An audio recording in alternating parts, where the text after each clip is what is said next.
Hello friends, today we are going to read Viv the Vet and Top Dog by Katie Dale. Let's start. Viv the Vet. Pip's parrot is sick.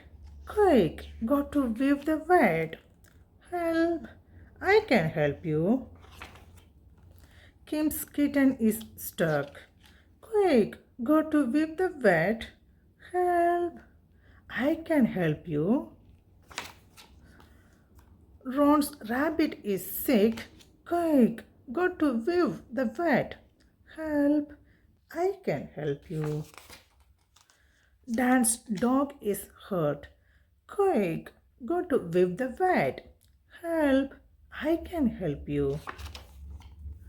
Viv's van is stuck. Help, we can help you.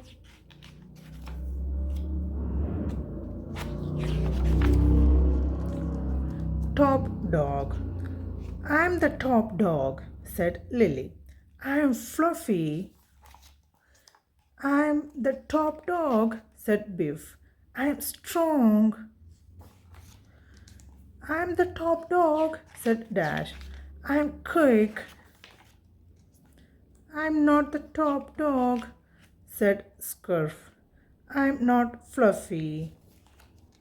I'm not strong. I'm not quick. You are the top dog, Scarf, said Viv. You are my dog. Oof, said Scarf. The end. I hope you love this book, friends. See you next time with a different book. Bye bye.